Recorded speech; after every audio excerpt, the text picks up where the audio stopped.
webinar series, our fifth one, I believe. So they're flying right along, having a great time every Wednesday, hanging out, talking some Kodiaks, talking post-secondary athletics. It's been great so far. So thank you, Coach Shares, for joining us, all the student athletes we have with us today. I think that's the coolest part of the last few weeks for me anyways, is just getting a chance to chat with the student athletes, getting their perspective.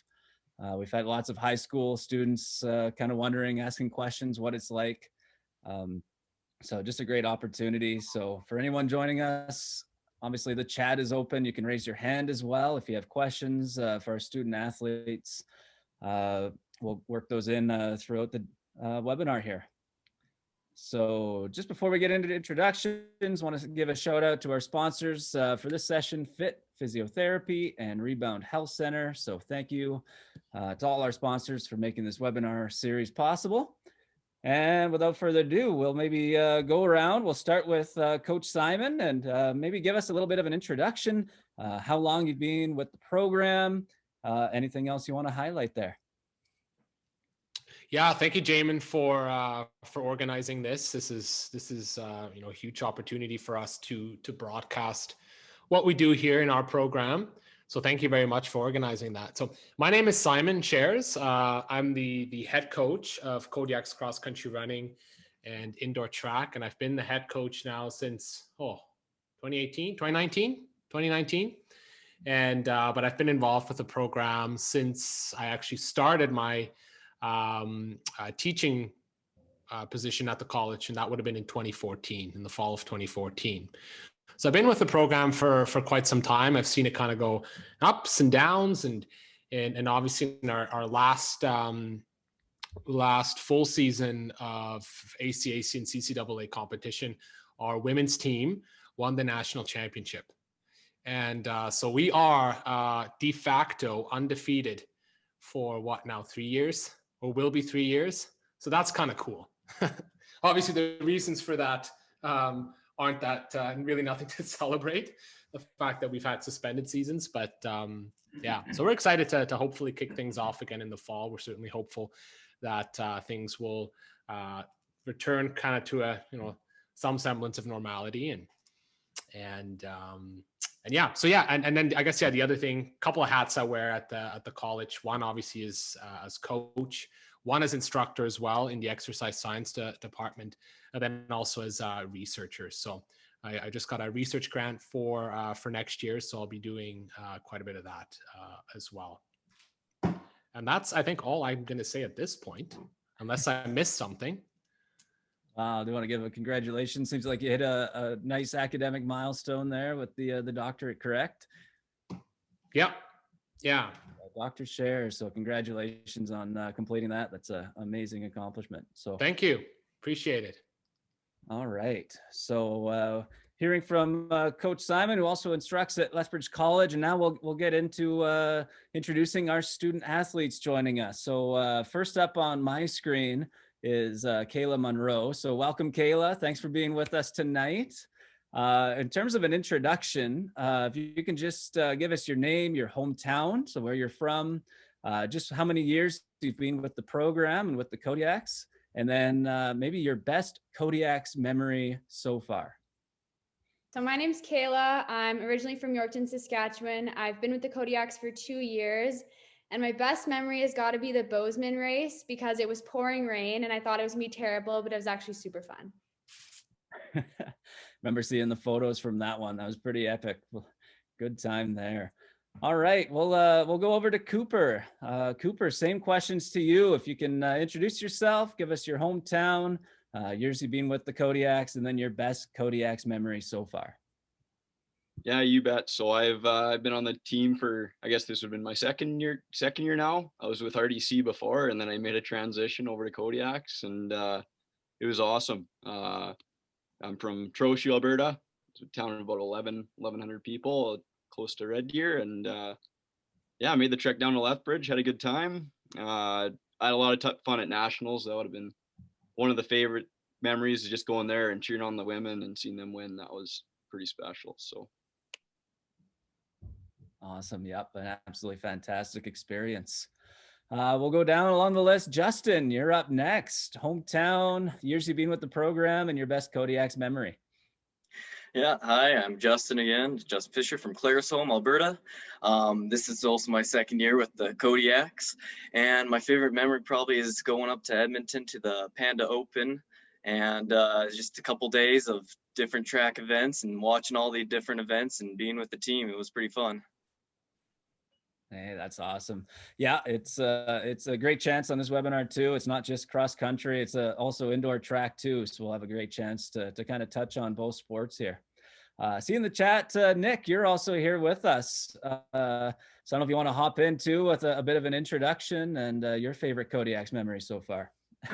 Hey, I'm Nick. I was the assistant coach this year with Simon. I was in charge of the speed and power group. Unfortunately, we didn't get to unleash that speed and power on the track this year, but we're looking forward to next year, hopefully. I started with the program in 2019, just helping with the resistance training element of it there, and then got brought back on for the kind of expanded role.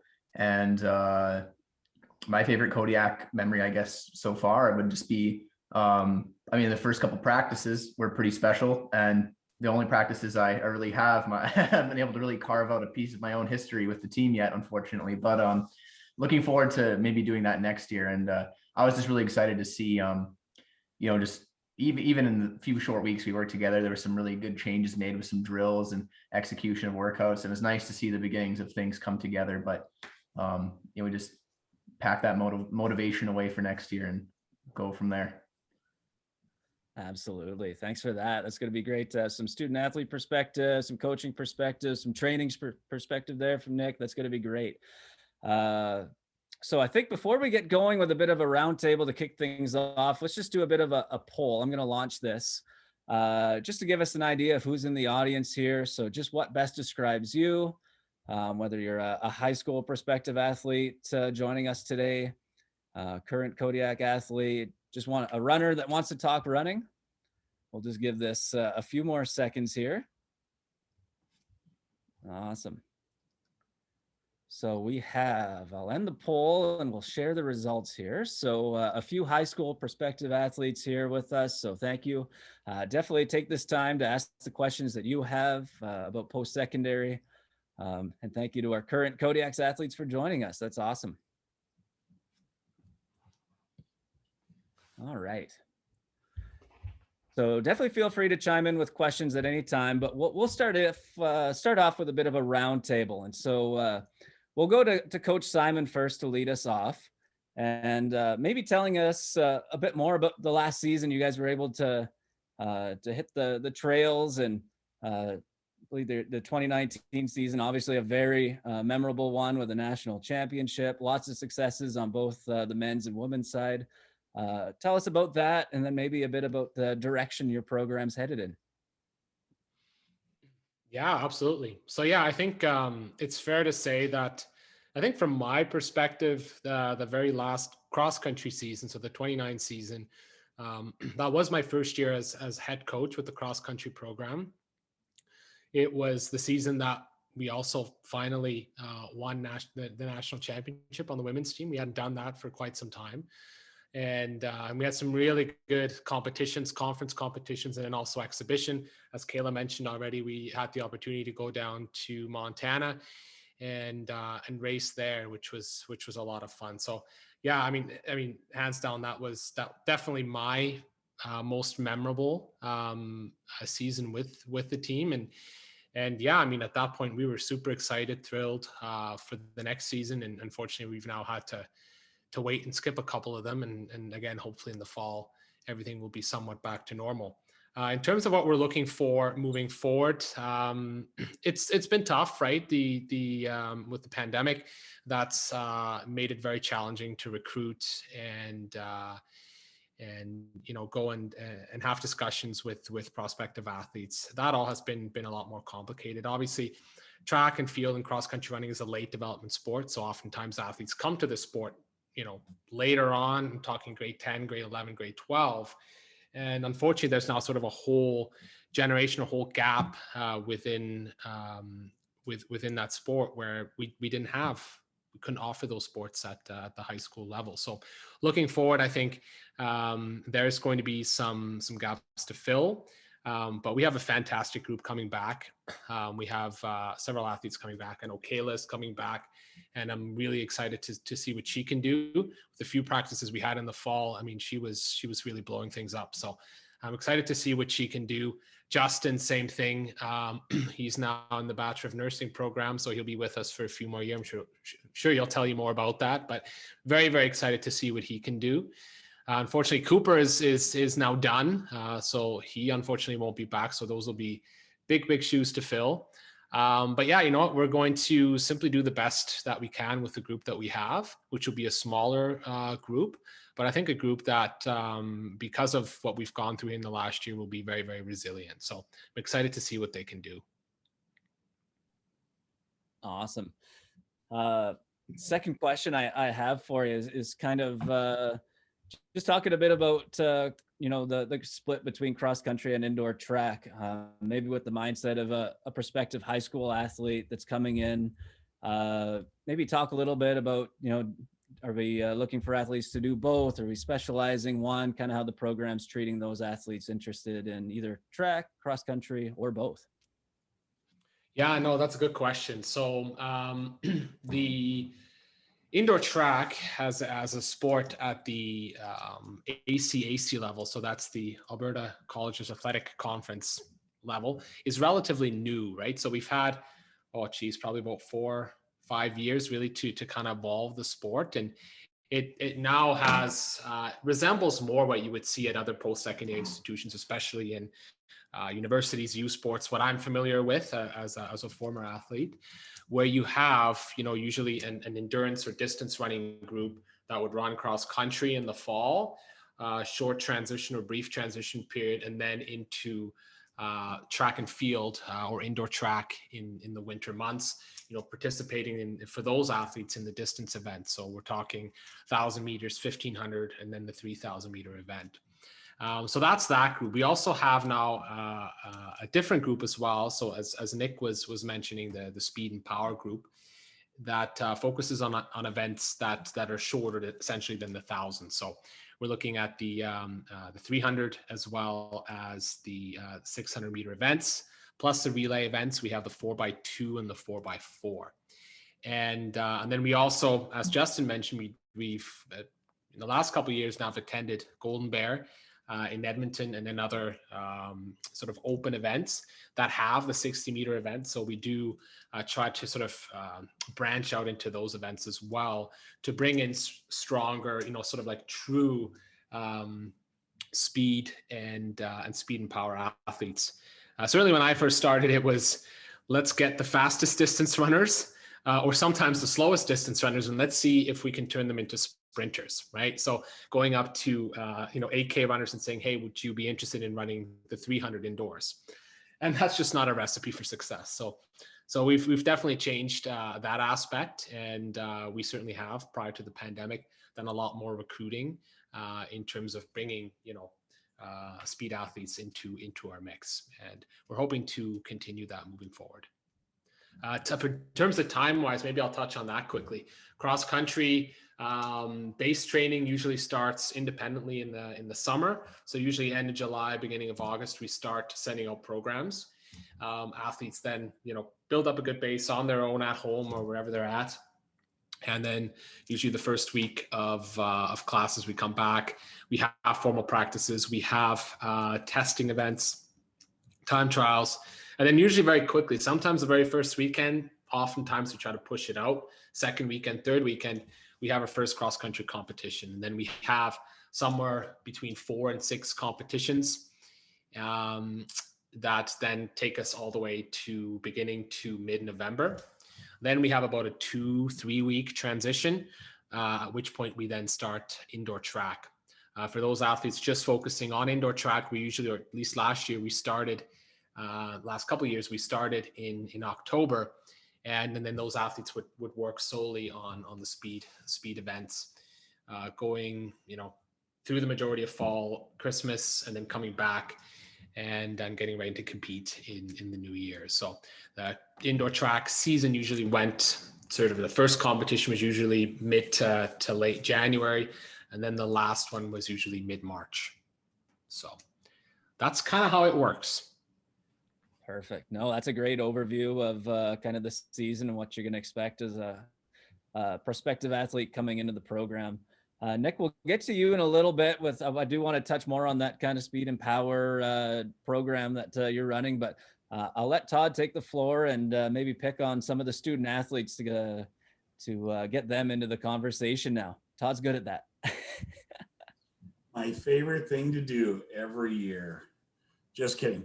Hello, everybody, and thanks for showing up. Again, like Jamin said, this is number 5 out of the 6 out of our virtual series, and it's great to see the attendance of these. I'm Todd Coughlin, the athletics director for the Kodiaks. In just about to finish year 7, moving on to year 8 here in August. And, you know, it's been fun watching the transition and the culture change to Kodiaks athletics. But one of the biggest things for that is our 3 pillars. And I know that you could probably go to a lot of different institutions. You'll hear, you know, just some basis to, or foundations to different departments. But I think it's safe to say that with Kodiak athletics, our 3 pillars are something that all our entire coaching staff strives for, our administration strives for, and just the college environment itself. And then the student athletes, they take it and run with it. And this program, both the men's and women's cross country, men's and women's indoor track, have so exemplified those 3 pillars that it's so easy for me to be proud of. And the 3 pillars, the first one is academic accountability. I believe, if I'm not mistaken, I think it's 3 terms in a year, or 3 terms in a row, maybe even 4, that our women's cross country team has actually won the Team GPA award. So congrats on them. Men running a tight second. But again, you got to take care of the classroom in order to take care of what you're doing on the training field. Second is athletic excellence. Well, look at the history of the program. Cross country is traditionally probably been the most successful program in Kodiak's history. And when Coach Simon came in, obviously big shoes to fill, but he's done it with flying colors, and he's done it by recruiting quality student athletes. The third is a student athlete experience. Anytime that I get a chance to meet a potential recruit on campus, when the coaches bring them in, one of the things I try to say is that athletics is a great way to life, but it's not life itself. So get involved. And there's just a lot of things to be able to do on that side of life. We have our Kodiaks Leadership Council, and Miss Kayla is one of the co-chairs to that. It's pretty new. Unfortunately, we started it up last February, which obviously took a little bit of a turn 1 month later, sadly. But you know what? It's one of those pieces that it's a great liaison between all the student athletes and myself, and the college administration. But there's so many other things to do. And that's one of the things, like I say, we take a lot of pride in. And I think you can see it in the results, not just, again, on the course or on the track, but actually in the classroom. So very proud of that. 50 CCAA academic All-Canadians last year, which is incredible. We were 1 short of winning that award throughout Canada. The only team, or the only school that beat us, has a population of about, I think there's like 12 or 13,000 at their school, and we're holding on to 4. So something to be proud of. And with that, I'll get off my spiel, but something pretty important that we try to, like say, we live and die by it. So, but now to go to the student athletes. And you know what? I know Kayla's probably sitting there thinking, oh, he's going to grab me first, because he always does. But Kayla's off the hook for the first one. So now it's between Justin and Cooper. And I've probably given Cooper so much trouble because, you know, he did transfer in from Red Deer, but I think he knew I was just joking with him. But I'm going to start with you, Cooper. Tell us, or tell the crew here, about how you balance the responsibilities of both school and competing in post-secondary sports? Okay, yeah, that sounds good. So I guess first and foremost, you just gotta, you gotta be really well scheduled. I usually Sunday night I'd go and I'd kind of calendar out my week and figure out, okay, what this needs done this day so I can practice this day and just kind of fragment it that way. And it is busy. It's not something where you can just float. Like if you want to do well in school and athletics, you got to put in the work, but it's very possible. And Simon made it he was very accommodating for us if we ever needed time for school or anything like that. But yeah, I think it's just a matter of getting up in the morning and putting in the work, and yeah, you'll be just fine if you do that. Thank you, sir. Good start. Justin, same question. I think for me, just planning around practices, you always know that, okay, this day we have this practice at this time, and it's the same for that day of the week every week. And so you can plan around your track schedule and with your school schedule, figure out when you need to get assignments done.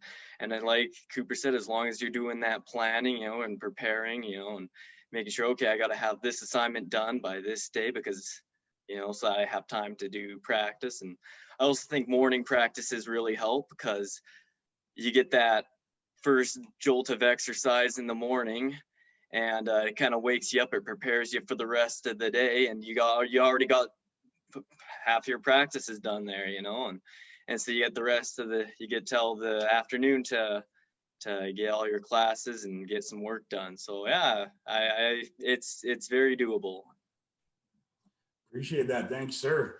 Yeah, and again, you can get an idea of, I think the common word being thrown out there is a balance. And so that's an important piece. I am going to switch it up a little bit, but I will say one of my favorite things I love about cross country is, and I don't remember if Coach Simon had this shirt, but on the shirt talked about, well, obviously it was a cross country running shirt. And basically what it said is, your punishment is my sport. And for some reason, I love that quote. I feel like I should put it up on Simon's wall or something maybe when some of the other sports are complaining about they have to go run. I just say, hey, look what we got right here. All right, Kayla, it is your turn, but I'm going to throw something else at you. What advice would you give to any of the high school athletes that might be on the call here about preparing and playing or competing at post-secondary level? I think the biggest thing is just trying to really improve in high school. I reached out to Simon when I was in grade 12, and I did not expect to get on the team, and I just sent him an email, and then I went and visited him, and then things went from there. So you got to reach out, don't be afraid to ask questions, and just being really putting in the work prior to starting your post-secondary. Perfect. Thank you very much. And so if you were to give somebody advice, you said you'd reached out to Simon. And again, this can be open to Cooper, Justin, or Kayla. So what kind of things did you prepare to actually reach out to him? Like any advice or any kind of hints that you can give anybody that might be looking at it? I didn't send any video or anything, but I think he creeped some stats on Tracky. But if you can send him screenshots of stuff like the Tracky, that's probably the best thing. It's easy to creep track stats online, but I don't know if the other guys have sent anything different. Good choice of words. Cooper or Justin, you want to jump in on any of that? Sure, I'll jump in. So I didn't run it in high school at all. I played hockey, that was my sport, and I needed a change, and so I started running one summer, and if you put in the work, this is the sport where if you put in the work, it's gonna reward you. It's all about how much you can get out of your body, and if that's something you're interested in doing, then yeah, all the power to you. Put in the work, and you got a real shot at making the team. So it's pretty awesome that way. Awesome. Very good. Well, I will turn it back over to Jamin. Yeah, kind of want to touch on that recruiting aspect for Coach Simon here. Just maybe talk about some of the ways that you go about recruiting, how you prefer prospective athletes to get in touch with you. What are some of the things you like to see, whether it's track stats or running's it may be a little different than a sport like basketball, volleyball. Is video useful for you? Would you prefer to see times? Maybe tell us a bit about that whole recruiting process.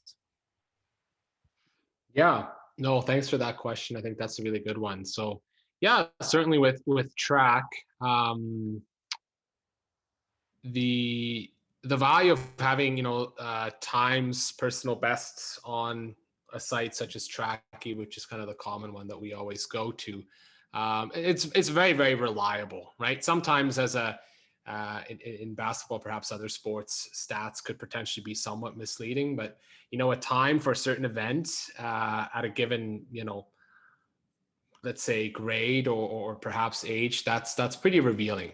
Now, certainly that's not the only thing that we look at. Usually it's a combination of that. So performance at the high school level, at club level, and then their maturity within the sport, right? What stage of development are they at in the sport? What is their age in terms of being involved in the sport, right? If we have somebody with really good stats or even just maybe moderate stats, but they've been doing this for a very long time, so perhaps they may be focused on it a bit too early, and then that makes it perhaps a little bit more difficult to coach them. I'd much rather have somebody that has maybe dabbled around in other sports, played other sports, has a broad skill base, and despite not really specializing in track in particular, they still do really, really well at the high school level. Right? That blend of those two things is usually what we look for. We send out lots of letters. I think every year we send out between Alberta, BC, Saskatchewan, and some other, sort of cherry-picked jurisdictions. We probably send out about 500 different letters, I'd say. And so cast a wide net, and then we get responses. Like Kayla was one of them, and then I always insist that they, or at least try to encourage them, that they visit campus so we can get a sense of kind of what their values are and what they're interested in, and then how well they do in a place that might be different of where they're from, right? So for somebody, let's say moving from, like Kayla, moving from Saskatchewan all the way to Alberta, that's a big step. So it's nice for them to actually come over and get a sense of what this looks like, and then they might say, yeah, this is for me, I can do this, or they might say, this is really not for me. One of the things I mentioned at one of the previous meetings too, an interesting thing that I kind of look for is interactions with parents, right? Interactions with parents, because oftentimes we'll get student athletes, prospective student athletes coming in with their parents, and their parents do all the talking, right? And to me, that's a bit of a red flag, because at that point, it's difficult to imagine the student really being successful on their own. And especially when you ask them questions that they have a really difficult time answering those. And so in that case, I definitely want to do a little bit more follow-up and really make sure that this is a good fit for them. And yeah, so that's kind of the process that we usually go through, is combination of exposure to different sports, statistics, and then visits where we really get a chance to meet you and to see if you're a fit for us and if we are a fit for them as well. So. Awesome. That's a great outline there. I've popped in our recruitment form link as well into the chat for those high school athletes. This is just a great way to get a little bit of basic information to our coaches. We get these, we'll send them off to Coach Simon. They'll follow up with you at that point. And great that you mentioned too the broad base of sports. I do see Christine snuck in here, Christine Moser, who also runs for our track team, but is also a pretty great soccer star. Started soccer how many years now at the college? 3, 4? Yeah, 4, I believe. 4 years. And so it's great to see, it doesn't happen too often at the post-secondary level, but seeing, multi-sport track is kind of the one that it does kind of work out with. So kind of want to get into a little bit of the training side and the coaching side there. So maybe we'll bring Nick in. Nick, would just love to kind of know more about, some of the things that you've been doing. You mentioned the power group. Maybe talk about some of that specialized training and what you're trying to do with the student athletes. For sure, yeah. I mean, the 300 and the 600 are interesting sports. Not quite as short as their outdoor counterparts, like the 2 and the 4. But they require some of the same components though. So my approach this year was to kind of get people work on the technique and the high speed kind of up front, and then work on that later stage specific endurance later on. So as I kind of alluded to previously, we were working on some technique stuff, some drills, some power drills, some, explosive development with some plyometric stuff going on. And we're starting to kind of get into some specific-ish pacing over 200 meters, kind of thinking about the 600 and that. And then we got shut down. But overall, the approach is very, like in a way, just trying to parse down what does it take to be successful in this event. Well, it's a very, very short distance. So a pacing strategy, you don't have as much time to play it out as something like a 1,000 or a 1,500 or a 3K or an 8K. It's literally occurring in less than a minute, or possibly a minute and a half for the 600. So it's about kind of maximizing the toolkit that athletes have to use. We need that speed up front. We need to be able to have confidence in the endurance of holding that speed.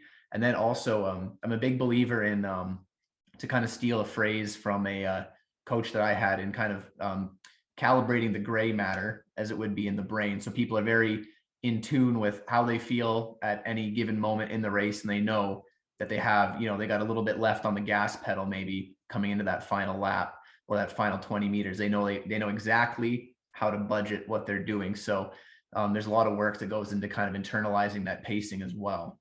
So you're not just always relying on the clock.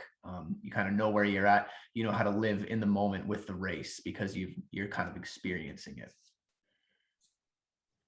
Yeah, that's some great insight there. Some of the strategy into the training sessions and the mental side of things too. Maybe I'll go to Coach Simon with this next question, but then we'll go to our student athletes to kind of chime in too. Maybe talk a little bit about the training side on the cross country side of things. I know if I go out for a 5K run, I'm pretty much done and spent for the next half week. So how do you kind of build those training schedules, some of the technique? What do you work on kind of with the student athletes in season? Yeah, well, that's a good question. So I think our program has changed and evolved, and it continues to evolve as it should, right? To better meet the needs of the athletes that we have, as well as the specific demands of that particular season, right? Sometimes we have tougher courses, sometimes we have easier courses, sometimes it's cold, sometimes it's hot and humid, right? We've really had it all. So there's that element, the element of the elements, especially with cross country running, and that's something that we try to sort of build as an inherent component of our training programs. So oftentimes on days where it is really, really cold, on days where it is hot, we've had, years where it's been really, really smoky as well. We try to take advantage of that, because these are some of the things that may very well occur in a race. And in terms of the specifics for the way that we structure a year, again, it kind of depends on the athlete and then on the season, or even like the group of athletes that we have.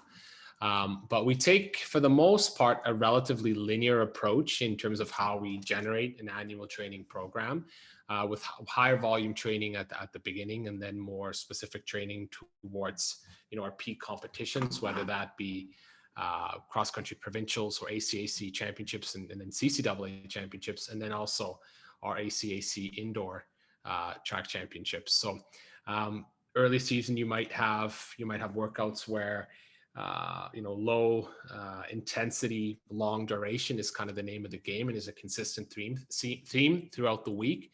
And then as we get closer to our competition, the workouts get a little bit, as I call them, spicier, right? So where we have race specific sets, shorter sets, higher speed, more recovery, but certainly more taxing in terms of what we expect from the athletes.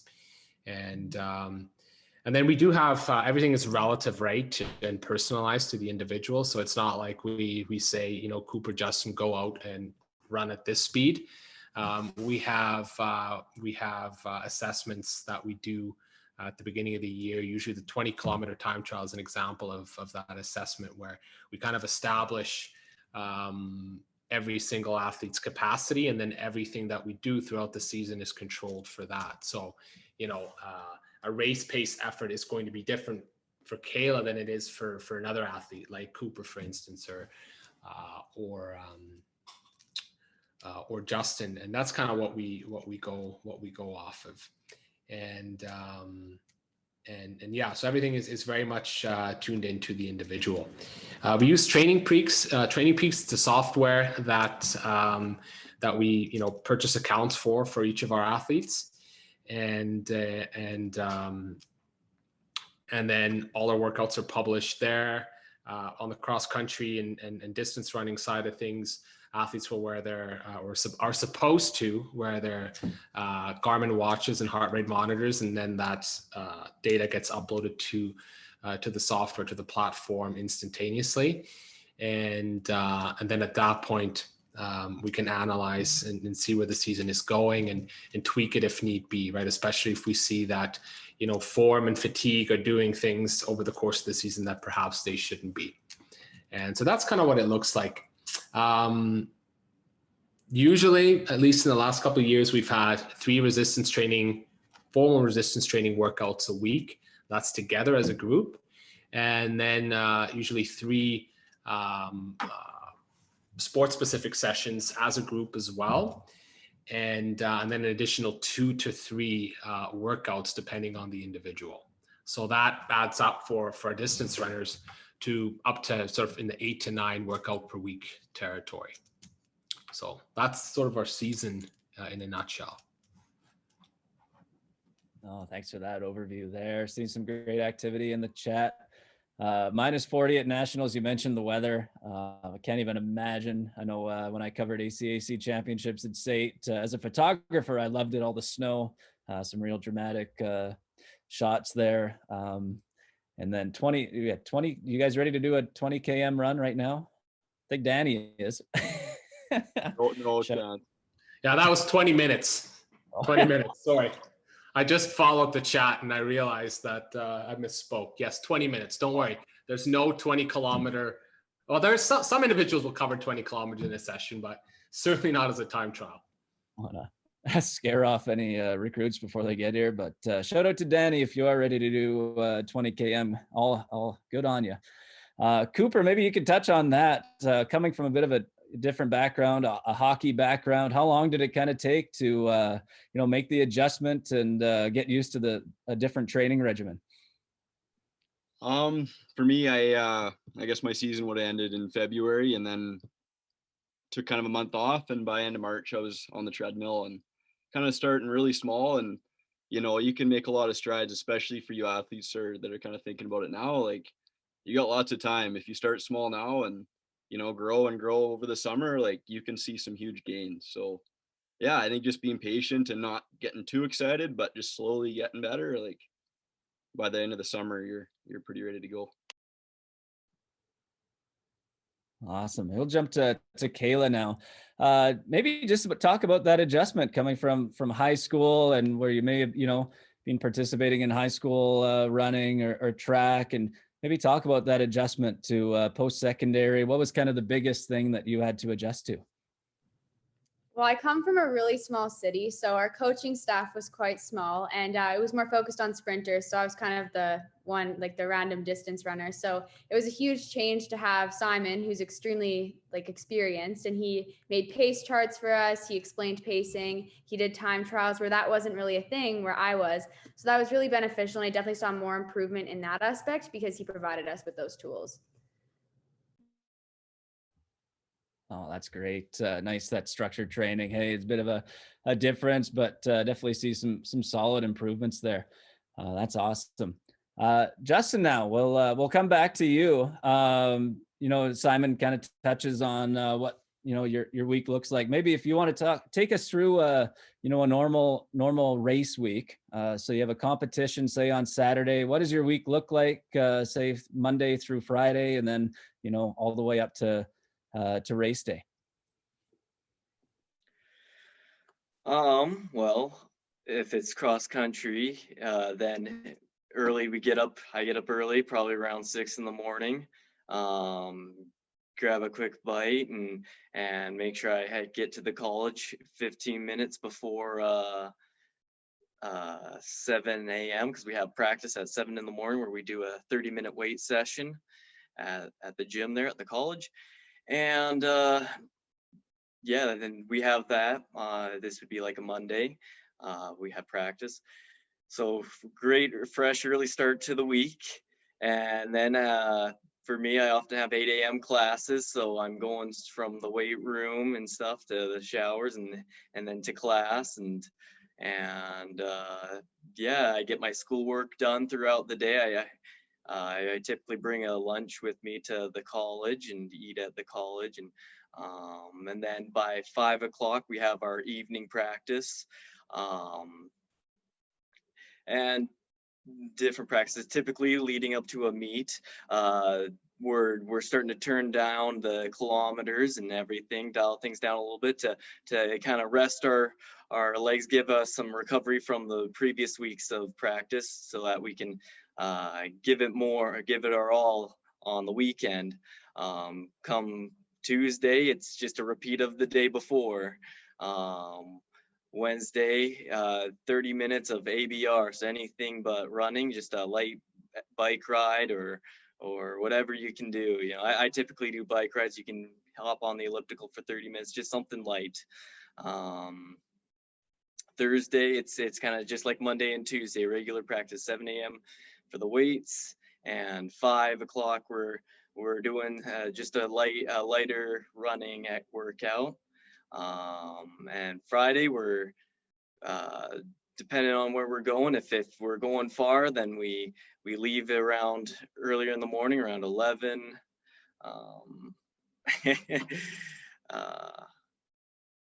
We leave around 11, and if it's a closer meet, then we leave typically around 4. But yeah, and then we get to stop somewhere and for food. We have explore the courses. Saturday we're racing. But yeah, it's pretty good. I see you said anything but running.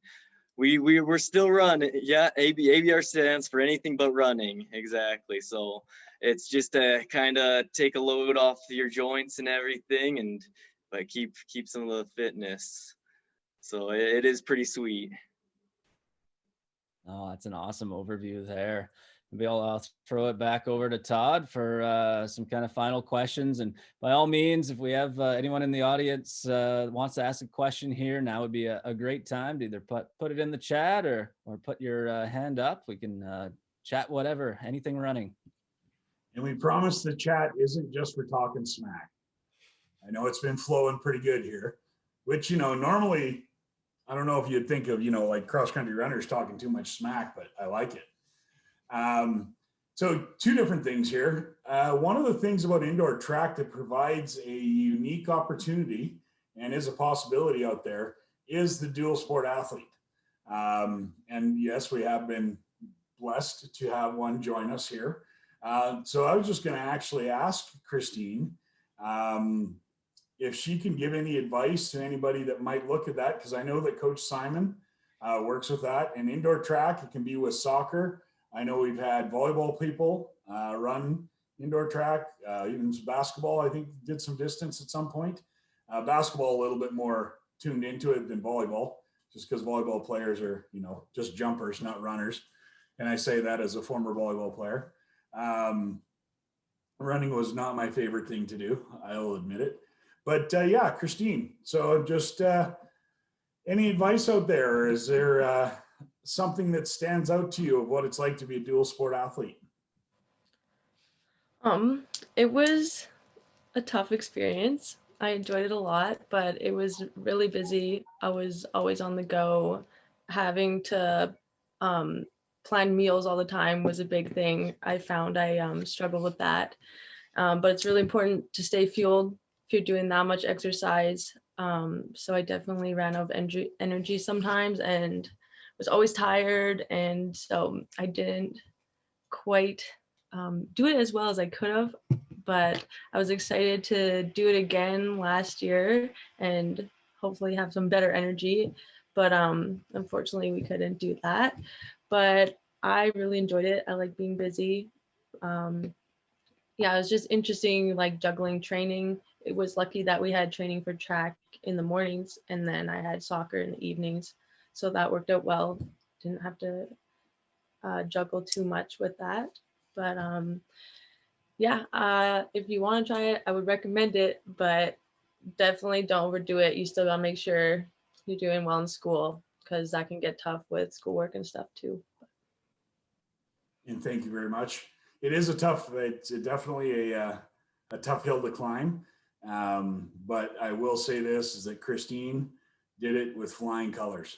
Very proud of what she did. That's for sure. Coach Simon, did you want to add in on anything about a dual sport athlete since we're on the topic? Yeah. It's certainly not, I wouldn't say it's common. We've had some. Christine's is a perfect example of that. We've had Jasmine, who was with us this past year, or past couple of years as well. And then James Mariner on the men's side. So he was in our speed power group with Nick, and then also played volleyball. And yeah, so there, I mean, the biggest thing is really clear communication. Making sure that everyone is aware of the demands, right? Academics and athletics, and then coming up with a game plan, and then not being afraid to tweak that game plan if it's not working, right? My experience usually, and certainly for me as an athlete, and even now, I guess, there's a tendency to always bite off more than you can chew, and sometimes you just kind of have to put pride aside and say, I need to dial back and figure out what's really, really important, what's conducive to long-term success, and then try to add that in, implement that to perfection. And yeah, so I do have a couple of other things I wanted to share. Is that okay if I do a quick screen share? Yep, go right ahead. Damon, does that fit into your plan? Yeah, I'll make you a co-host right here. Okay, yep, sure. That would be great. So the first thing I have up here, this is just our training program. I kind of scrolled back up to when we last, kind of populated these cells, which was right before Christmas break, when we had face-to-face practices. And so this is the kind of calendar that athletes have access to. This is Training Peaks, the software that we use. So here's a typical workout that we would have programmed in. Right here, a specific loop with the Strava segment sort of introduced into the workout, justification or rationale, explanation for why we're doing that workout on a given day. And then here's one of these ABR recovery that have become infamous now, at least since I've been around. Anything but running. So this is a chance to perhaps do some cross training, get away from the weight bearing nature that is running, and do some other stuff. And then built into that, we have to probably scroll up a little bit more. Actually, I don't have it on this sheet, but we have our resistance training as well, which Rick, he's our resistance training coach. He would populate that and make sure that it fits in. So that's kind of what athletes have access to. So they know in advance what we have on the menu for the day.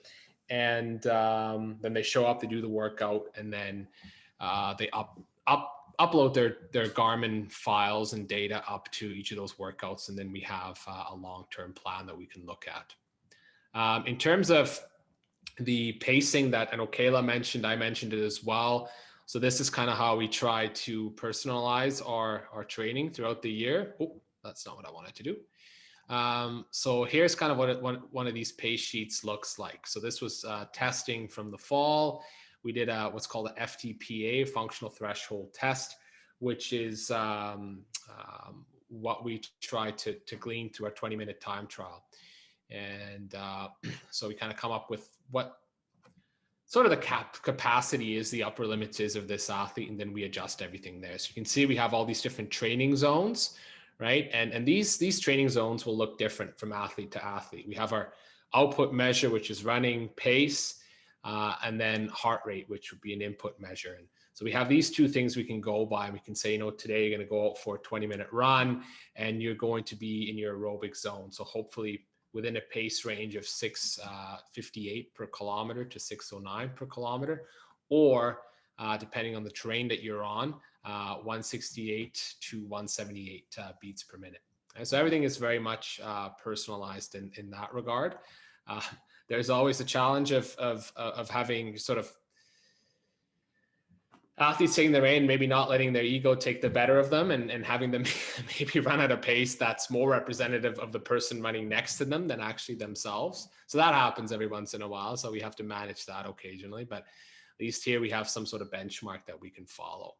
The other thing I wanted to mention is what we do here for scholarships. And so Todd mentioned that everything that we do is based now, new starting, I guess that would have been, probably the 2020 year season, is based on a grid, right? So it's a performance grid, and in terms of academic performance and athletic performance, and we award scholarships based on that. And the better you do academically, the better you do athletically, the higher the amount is going to be that you receive. And so we try to make that as transparent as we can with our athletes, and you know, have them see how if they progress over the course of their time with us, how maybe that scholarship can change. So we use for new coming athletes, we use 3,000 meter personal bests, usually achieved through ASAA competition, so high school competition. And so here are some of the benchmarks for that. So for instance, for men that are capable of running under a 9:15 for the 3K, that's sort of our gold level. And then depending on their GPA, they'd be eligible for in the neighborhood of 29 to 3,100 for the course of the year. So split into 2 semesters. And then for those returning athletes, we go by ACAC Grand Prix ranks. So at the end of the ACAC cross country season, we look at their ranking, as the ACAC ranks their athletes throughout the Grand Prix season, and then as well as the ACAC championships. And then obviously here, the higher the rank, the higher the amount will be. And that can change, right? So we might have an athlete that comes in, and if everything goes well, they're healthy, they should progress and get better throughout their time with us. So my hope is always to have athletes sort of move up on that grid. Okay. And then academic performance, you can see here, you know, the 2 is kind of the minimum what we have for scholarships. That may change in the future, but right now that's what it is. And so that will kind of get you the lower end, and then moving over to a 4.0, obviously that will get you the higher end there. And then this is for indoor track. So this is sort of adapted now for our indoor track events. Again, we have our ACAC Grand Prix ranks based on how you do at the end of the season. And then also 200 meter personal bests, again, usually achieved through ASAA competition, so high school competition. So a male who's capable of 23:15 or faster, that would be sort of at the gold range. And then in contrast, females, you know, women would be sort of in the neighborhood of 27:80 for the sort of the gold level standard. And so, yeah, that's how we award scholarships. So we have quite a bit of scholarships. We've been really lucky in that regard. And that's certainly something that we try to promote amongst our athletes, is making sure that you see yourself progressing both academically and athletically, and taking home some money and making hopefully schooling cheaper for you, not indebting yourself to the extent that I have over my years of school.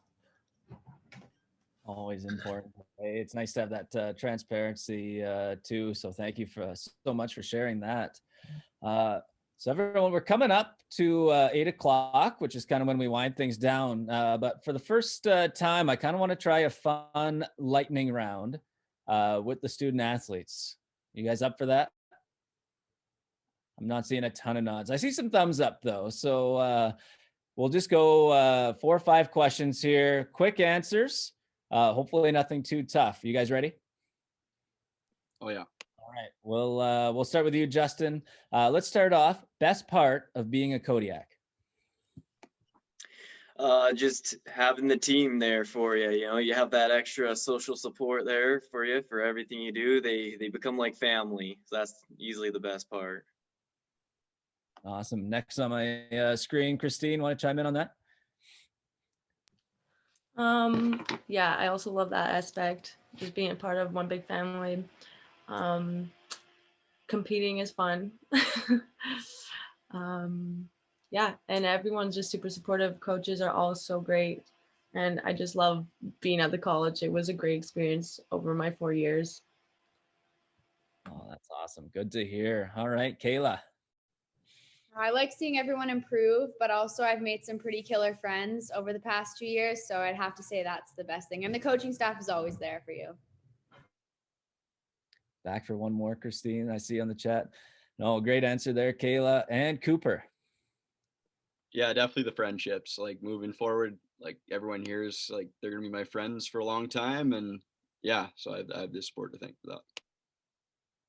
Definitely love that, especially for a sport, because it is an individual sport in many ways, but also it is a team sport. Taking home a national championship, a good example of that. You do have to work together as a team to push each other. Some great answers there. Next part, your go-to meal on race day. So what you eat when you wake up on race day. Justin, we'll start with you. Before the race, I'm eating pretty light. I usually just eat fruit, maybe a piece of toast. I don't go crazy. Understandable. Christine? Pretty much same. I like bagels and then some kind of fruit, bananas, strawberries, something like that. Awesome. Kayla? Yeah, just a bagel and some yogurt. That's my go-to.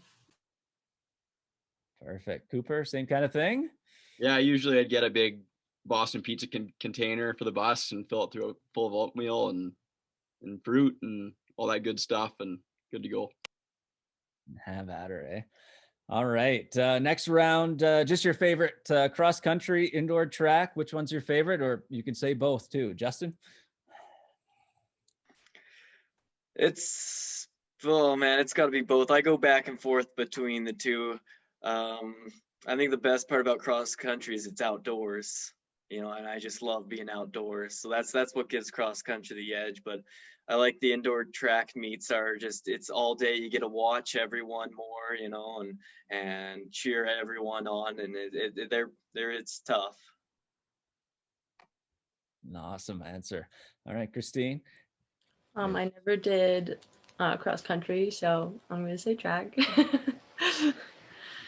Hey, if there's that one more year Todd's talking about there, hey, always a chance. We'll see. Kayla, what about for you? I like cross country. I hate running like a million laps on a track. Fair enough. And Cooper? Definitely cross country. Every race is kind of a different adventure. You got a different track every time. It's definitely the best. Awesome. All right. Two more questions. One, just the academic program you're in, just to give everyone an idea of some of the programs we have at Lethbridge College. Justin?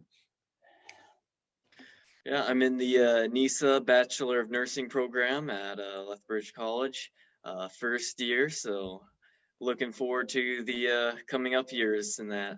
I'll be around for a while. Perfect. Kudos. That's a great program. Tough program, but good on you. Christine? I'm in my last year of massage therapy. Another awesome program. Love that new massage clinic they just opened up too. Really nice. Kayla? I'm taking my bachelor's of justice. Awesome. Another one. The programs the college is really well known for. Awesome. And Cooper? I'm in agricultural business. Awesome. Another relatively new program, newish program at the college. Another good one too. And finally, just I know it's been a tough year with the pandemic, missing competition. Just what's your goal for when competition is able to return? What's your goal for next year? Justin? Well, last year at our provincials meet, I got 11th at that meet, and in order to go to nationals, I had to get in the top 10. So ever since then, I'm honing in on the finishing top 10 at cross country provincials. That's my main focus there. It's what drives me. Awesome. Nice to have that to motivate you. Hey, that's great. Christine? Not sure if I'll be back next year for that, but yeah, beat times that I had. Yeah, just always improve. There's always room for improvement. Awesome. Kayla? There's a girl that I always pace with in indoor track, and she always beats me every single time. So I'm going to beat her next year. Gotta love it. All right. And Cooper? I'm probably more interested in just keeping the gut away at this point. I'm retired now, so hopefully I can still go on the odd hike and stuff and stay in good shape. And no, like staying in shape for life is important to me. So keep running a little bit here and there. Awesome. I can say I was the same way. And until you hit 30, of course, now I'm finding it a little more difficult, but that's all right.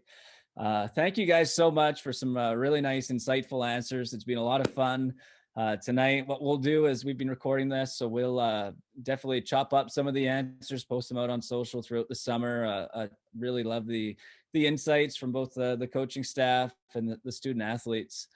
Todd, anything to add before we get to the door prizes?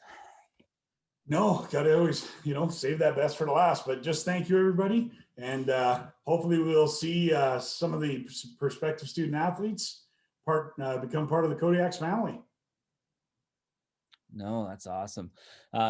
Door prize wise, I believe we had four or five, correct? Yes, we're down to 4 now. Actually, we now. had 7 at one point, but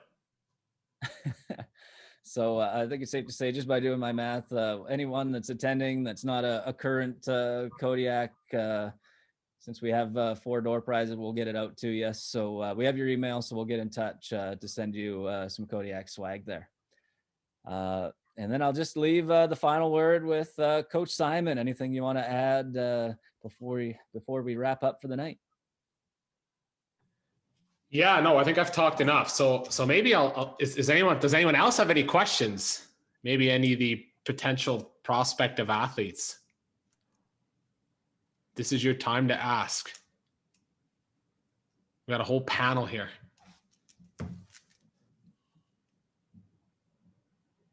the pressure of it all.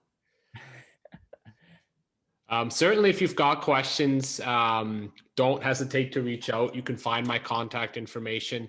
You should be able to find Nick's contact information as well on our Go Kodiaks webpage. And so definitely reach out, send some emails. We'd be more than happy to answer your questions, meet with you, probably virtually, at least for the next little while, as we try to get through this. And yeah, and then closing note, I don't really have any much to say there. And instead of just thank you everybody for joining us today, and hopefully we'll talk soon. Well, that's great. Thank you again, everyone. Thanks for taking an hour out of your Wednesday on a fairly nice day to talk a little running with us. We have one more session next week. Should be a really great one with our volleyball coaches, where we talk all things volleyball. So until then, thanks again for joining us, and we'll see you later.